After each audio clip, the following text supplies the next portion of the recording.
Le Cameroun, c'est le Cameroun. On va faire comment? C'est la volonté de Dieu. Si vous êtes Camerounais, ou si vous avez un tant soit peu déjà côtoyé des Camerounais, alors vous êtes sans doute familier de ces expressions. Ces expressions qui paraissent banales trahissent en vérité des réalités beaucoup moins reluisantes. Derrière ces expressions qui sont prononcées et répétées des milliers de fois chaque année par tout Camerounais se cache la lâcheté, l'abjuration, la fatalité, ainsi que l'abdication. L'abdication pour dénoncer par exemple le crime dont se rendaient coupables des militaires camerounais en 2015 lorsqu'ils tuaient de sang-froid 2 femmes et leurs enfants.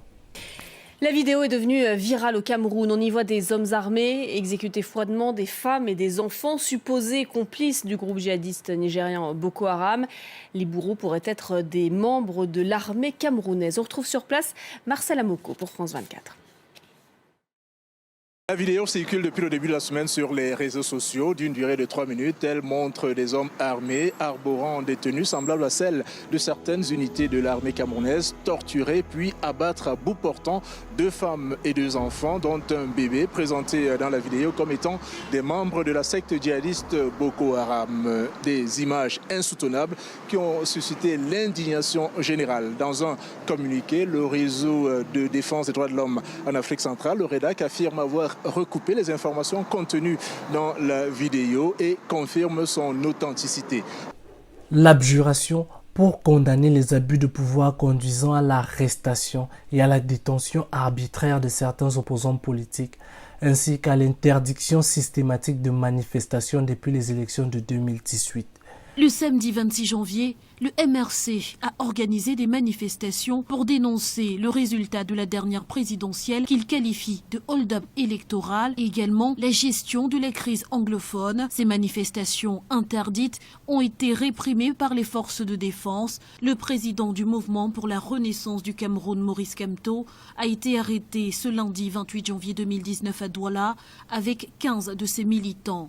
La lâcheté face à la mort de Koumaté Monique, cette femme qui, enceinte de jumeaux, rendait l'âme aux portes de l'hôpital La Quintinelle il y a quelques années, suite au refus du corps médical de la prendre en charge, faute de moyens.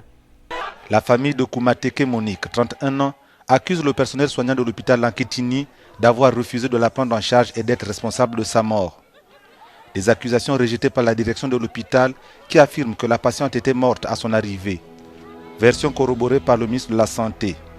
Mais la colère et l'indignation sont montées d'un cran lorsque, dans une vidéo diffusée sur les réseaux sociaux, l'on voit un proche de la patiente, désespéré, qui tente de sauver le fœtus en ouvrant le ventre de la jeune femme avec un bistouri à l'entrée de la maternité. Nous ne pouvons pas continuer à laisser mourir des Camerounais. Il est inadmissible que ceux qui n'ont pas d'argent, que ceux qui n'ont pas à manger, que ceux qui n'ont pas à boire meurent dans nos hôpitaux. C'est fini comme ça aujourd'hui. La fatalité pour justifier l'inaction ou la politique de l'immobilisme, de l'attentisme et du on connaît le pays face à la mort tragique d'un journaliste originaire du sud-ouest, Samuel Ouazizi pour ne pas le nommer, après 10 mois de détention.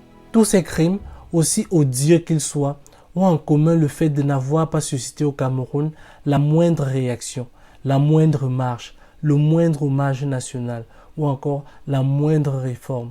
Et à chacun de ces crimes, dont la liste devient inlassablement longue et indénombrable, vient s'ajouter l'assassinat abject et digne d'un film d'horreur de celui qui se faisait nommer Martinez Zogo.